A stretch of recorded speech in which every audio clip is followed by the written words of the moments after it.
Welcome to tonight's broadcast. Tonight's first submission comes from a young couple who thought they were escaping for a romantic weekend along the coast. They rented a beautiful Airbnb overlooking the ocean, hoping for a few days alone together. But sometime during their second night, they discovered they weren't alone. What started as a relaxing getaway slowly turned into one of the most terrifying experiences of their lives. This is The Footprints Below Our Balcony. Hello, tonight's broadcast. My name is Rachel. At the time this happened, I was 26 years old. My boyfriend, Adam, was 28. We had been dating for almost 3 years and decided to celebrate our anniversary with a weekend trip along the Texas coast. Neither of us had much money. Hotels near the beach were expensive, so we found a small Airbnb overlooking the ocean. The photos looked perfect: white wooden railings, a private balcony, large windows facing the water. It looked like something from a travel magazine. The host had hundreds of positive reviews. Everything seemed safe, normal, exactly what we needed. When we arrived, the place was even prettier than the photos. The ocean stretched endlessly in front of us. The sound of waves crashing below made the entire house feel peaceful. For the first day, everything was perfect. We walked on the beach, watched the sunset, had dinner at a seafood restaurant, then returned to the Airbnb. Around midnight, Adam fell asleep. I stayed awake watching the ocean from the balcony. That's when I noticed someone standing on the beach. At first, it didn't seem strange. People walk beaches at night. But this person wasn't moving. He was standing completely still, facing our building. I watched for several minutes. He never moved. Eventually, I went inside. The next morning, I forgot about it until Adam pointed something out: footprints, fresh footprints, directly below our balcony. The strange thing, the beach was huge, miles of open shoreline. Yet, whoever made those prints had walked directly beneath our rental, then stopped. The footprints remained in one place for a long time, almost as if someone had stood there watching us. Adam laughed it off. I tried to do the same, but something felt wrong. That evening, we returned after dinner. The footprints were gone. The tide had washed them away. I felt relieved until I noticed a new set, fresh, again, directly beneath our balcony. This time, Adam looked concerned. Someone had been there recently, standing in the exact same spot, watching the house. We locked every door before bed. Around 2 a.m., I woke up. A sound had pulled me from sleep. Tap, tap, tap. I sat up. The noise came again. Tap, tap, tap. From outside the bedroom window, my stomach dropped. The bedroom was on the second floor. No one should have been near the window. I nudged Adam awake. He listened. Silence. Then another tap. Adam grabbed his phone flashlight and pulled the curtain aside. Nothing. No one. Just darkness. We didn't sleep much after that. The following morning, we planned to leave early. But before checking out, Adam stepped onto the balcony, then immediately froze. Someone had written a message in the sand, huge letters, large enough to read from above. I see you. The words stretched nearly 20 feet. I felt sick. Adam called police. They searched the area and found nothing. The officer told us it was probably a prank. Maybe. But then he asked something strange. Had anyone been taking photos of us? We said no. The officer explained another couple had reported a similar incident months earlier. Someone had apparently been watching vacation rentals from the beach. No arrests were made. We packed immediately. As we loaded the car, I looked back one last time, towards the dunes, and saw him, a man standing partially hidden behind tall grass, watching us. The moment he realized I spotted him, He smiled, then disappeared. We never returned, but several months later, I received an anonymous email. No subject line, no message, just a photo. A photo of Adam and me standing on that balcony, taken from below, taken without our knowledge. Our next submission comes from a 27-year-old man who rented an isolated Airbnb cabin deep in the mountains.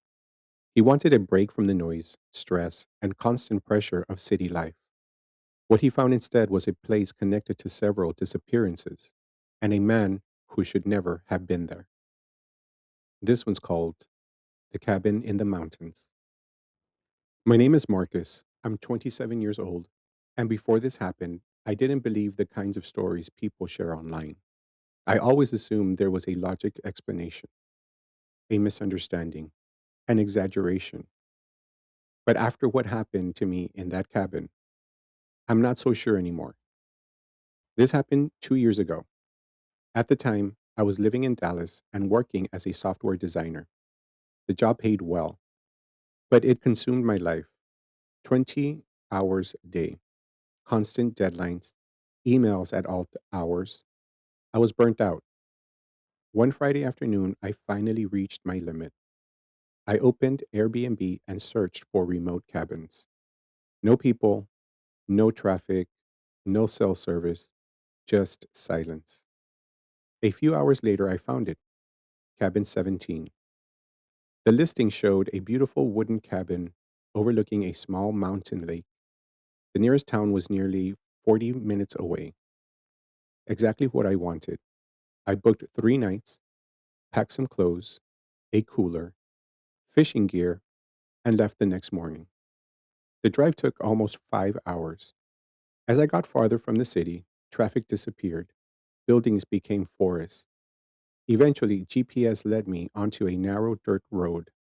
Trees surrounded me on both sides. The farther I drove, the more isolated everything felt.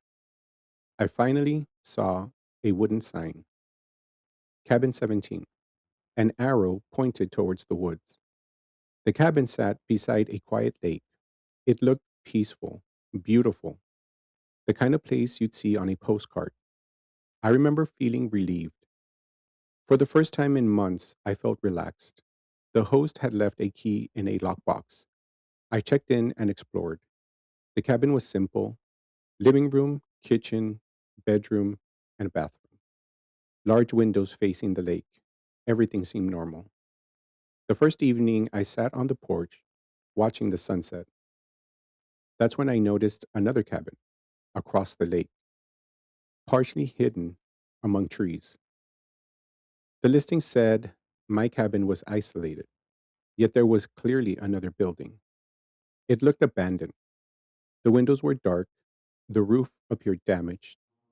I didn't think much of it until later that night. Around 10 p.m., I looked outside. A light flickered inside the abandoned cabin. Once, twice, then disappeared. I stared across the water. Maybe it was a reflection. Maybe someone owned it. Eventually, I went to bed. At exactly 3:11 a.m., I woke up. Three knocks. Knock, knock, knock. My eyes snapped open. I listened. Silence. Then nothing. After several minutes, I convinced myself I'd imagine it. I went back to sleep. The next morning, everything seemed normal. I spent the day hiking, fishing, relaxing. The stress of work slowly faded away. By evening, I almost forgot about the strange knocks. Then, while walking around the lake, I found something odd: a trail, fresh footprints. They led into the woods behind the abandoned cabin. The prints looked recent, very recent. I considered following them, but decided against it. It wasn't my property. I returned to cabin 17. That night, I cooked dinner and watched a movie. Around midnight, I heard a scream, a distant scream, coming from somewhere in the forest. I froze. The sound lasted only a second, then silence, complete silence. I grabbed my phone, no signal. The next morning, I drove into town. I mentioned the scream to a woman working at a gas station. She shrugged. Probably a mountain lion. Maybe she was right, but something about her expression bothered me. It looked like she didn't believe her own answer. Later that afternoon, I returned to the cabin. While hiking a nearby trail, I noticed something lying beside the path. At first, I thought it was trash. Then I got closer. It was a shirt, a man's flannel shirt, torn, covered with dark stains, old blood. My stomach dropped. I left immediately. Back at the cabin, I called the Airbnb host. He sounded annoyed, said hunters often left clothing behind, but something felt wrong, very wrong. That evening, I started researching the area. Inside a kitchen drawer, I discovered an old newspaper clipping. The paper was yellow with age. The headline caught my attention: Local man missing after camping trip. The article described a disappearance near the lake. The man was never found. Then I found another clipping and another. Three disappearances. Same area, same lake, different years. No suspects, no arrest, and no bodies were found. Suddenly, the cabin didn't feel relaxing anymore. It felt isolated, vulnerable. That night, I locked every door, every window, then tried to sleep. At exactly 3:11 a.m., knock, knock, knock. I sat upright. The sound came from the front door. Someone was outside. I grabbed a flashlight. The knocking stopped. Slowly, I approached the window. My hands were shaking. I pulled the curtain aside and nothing. No one. Just darkness. The following morning, I decided to leave early, but curiosity got the better of me. Before packing, I walked around the lake one last time, towards the abandoned cabin. The closer I got, the stranger it looked. The building wasn't abandoned, not completely. Someone had repaired sections of the roof. Fresh footprints surrounded it. Then I saw smoke rising from a chimney. Someone was inside. I immediately turned around.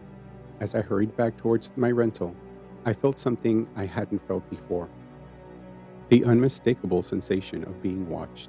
I glanced over my shoulder and saw a man standing in the trees, maybe 100 yards away, motionless, watching me. My heart nearly stopped. The man didn't wave, didn't move, didn't speak. He simply stood there, staring. I ran back to cabin 17, locked the door, loaded my car. I was leaving. No questions. Then the weather changed. A severe storm rolled in. Rain hammered the cabin. The dirt road flooded. Leaving became impossible. I was trapped for one more night. That evening, fear settled into my stomach. I couldn't relax, couldn't focus. Every creak of the cabin made me jump. About 9 p.m., the power went out. Darkness swallowed everything. I lit candles, then heard footsteps outside. Crunch, crunch, crunch. Someone was circling the cabin, slowly, methodically. The footsteps continued for nearly 20 minutes, never approaching, never leaving, just circling. Then they stopped. Silence. A few minutes later, the door handle moved, very slowly, turning, back and forth, testing the lock. My blood ran cold. Someone was trying to get inside. I called 911. The operator struggled to hear me through the storm, but eventually help was dispatched. I hid in the bedroom, holding a fireplace poker. The footsteps returned. Then I heard scratching against the wall. A long scraping sound, like metal dragging across wood. The storm intensified. Lightning flashed through the windows, and for one brief second, I saw him, standing outside, a tall man, holding a hunting knife, looking directly into the cabin. The next flash revealed he had moved closer, much closer. I remember barely breathing. The man smiled, then disappeared from the window. A second later, something slammed against the front door. Once, twice, 3 times. The door shook violently. I thought it would break. Then suddenly, police sirens. The attacks stopped. Red and blue lights appeared through the rain. Officers searched the property. The man had vanished. They found footprints, fresh footprints, leading towards the abandoned cabin. When police entered the building, they discovered something horrifying. Someone had been living there for years. Food supplies, weapons, photographs, dozens of photographs. Many showed visitors staying at nearby rentals, tourists, campers, travelers, people who likely never knew they were being watched. Investigators eventually connected the unknown occupant to several unsolved disappearances around the lake, but they never found him. He escaped before police arrived. To this day, nobody knows where he went, and that's the part that still keeps me awake. 6 months after the incident, I received an envelope with no return address. Inside was a single photograph, a recent photo of Cabin 17. The cabin was empty, dark, abandoned. Across the bottom, someone had written three words in black marker: "Welcome back, Marcus." I moved shortly afterward, changed my phone number, changed my email, and tried to move on. But every now and then, I wake up at exactly 3:11 in the morning, and for just a moment, I swear I hear three slow knocks. And I wonder if the man from the lake ever really stopped watching. Tonight's final submission came from a group of friends in their 20s who rented an Airbnb to celebrate a birthday weekend. They wanted one last trip together before life started pulling them in different directions. What they found was a beautiful old house with a disturbing history and a guest who may never have left. This story is called The Guest Who Never Checked Out. Hello, tonight's broadcast. My name is Victoria. I'm 25 years old. Everything I'm about to tell you happened 3 years ago. Even now, whenever I see old Victorian houses, I think about that weekend and I still get chills. The trip was supposed to be a celebration. My best friend Hannah had just gotten accepted into graduate school. Another friend, Megan, had accepted a job in another state, and her birthday was coming up. For years, the three of us had been inseparable: college classes, road trips, birthdays, vacations.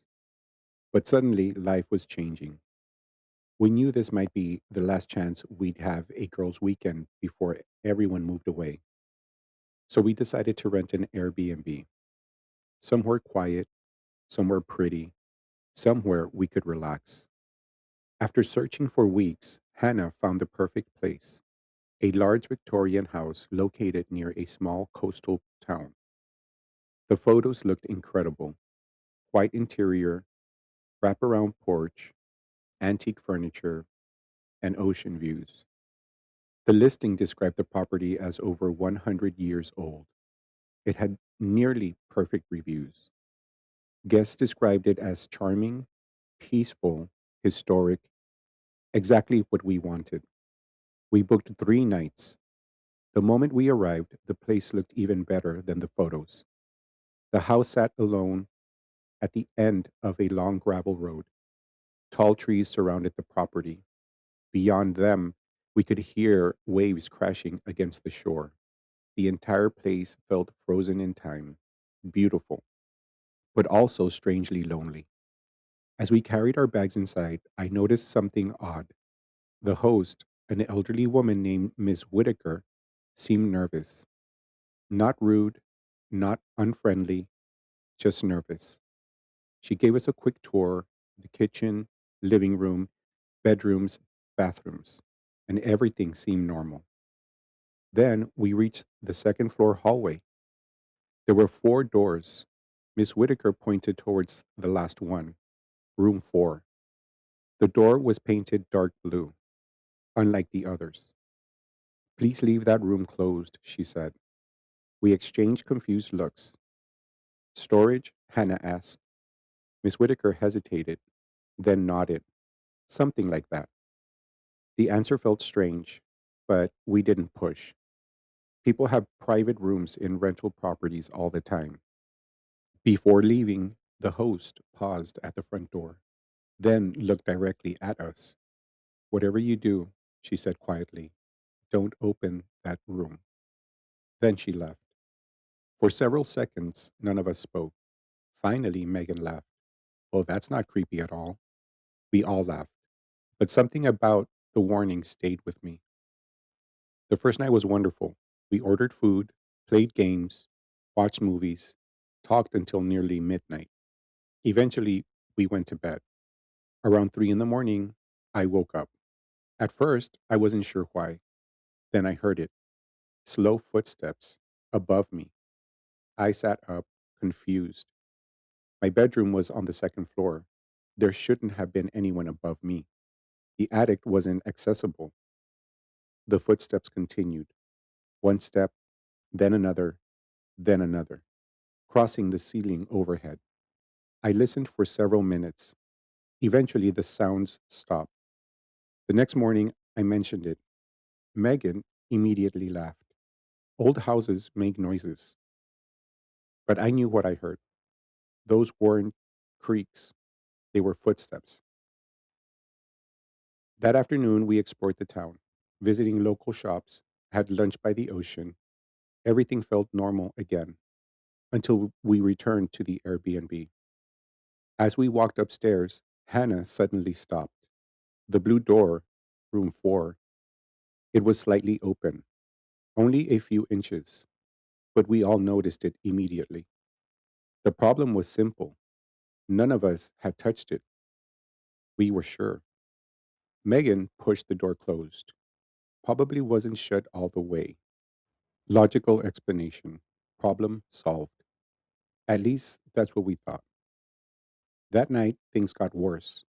Around midnight, the power briefly flickered, only for a second.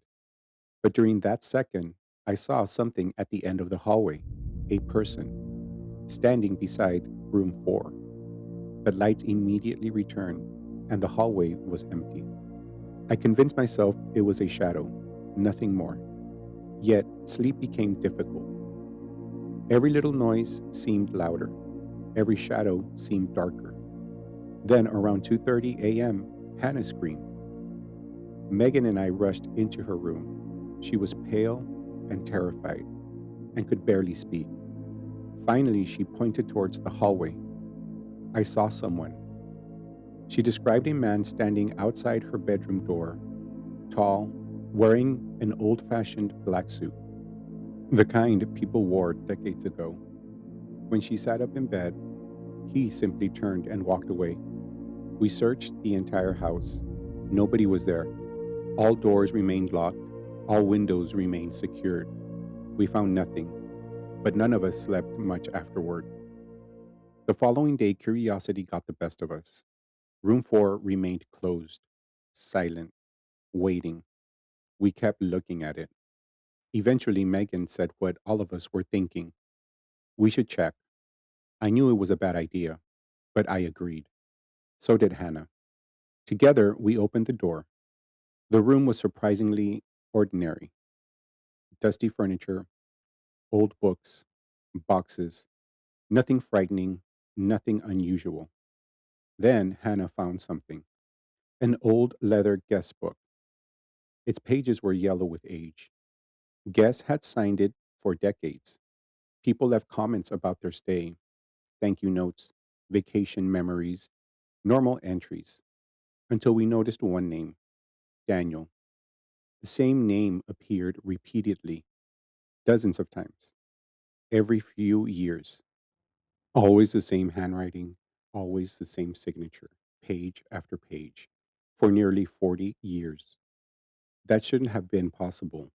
No one writes exactly the same way for 4 decades. The more we examined the entries, the stranger they became. One entry was dated 1987, another 1995, then 2004, then 2012, and 2013, each signed by Daniel. The same handwriting, the same message. Wonderful stay. See you next year. That night, we researched the house online. What we found made my blood run cold.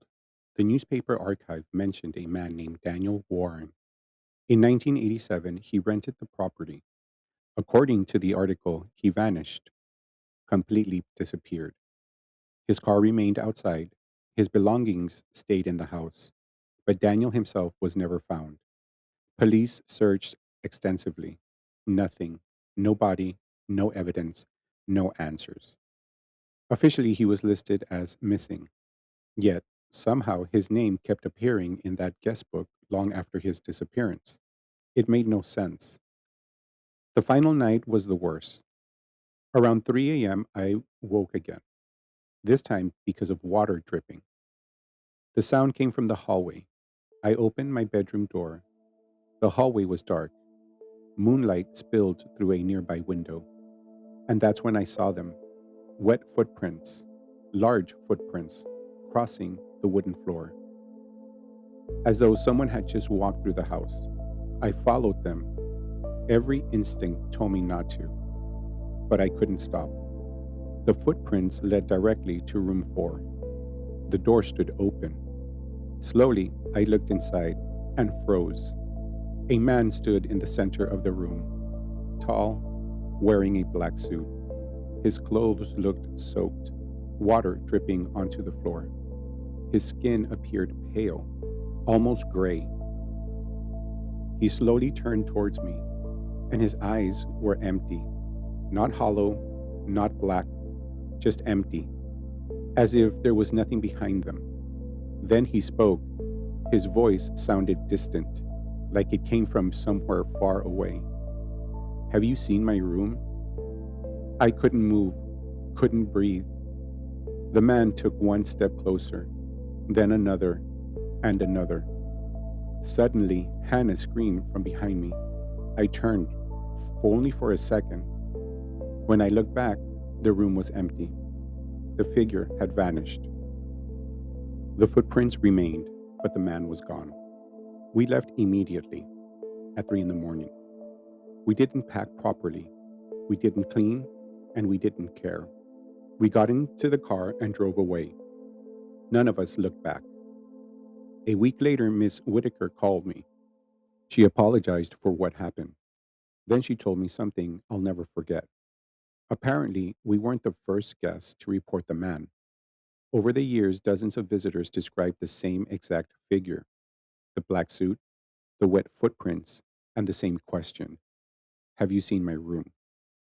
Every description matched, every single one. Then she told me one final thing. After we left, she checked the guest book.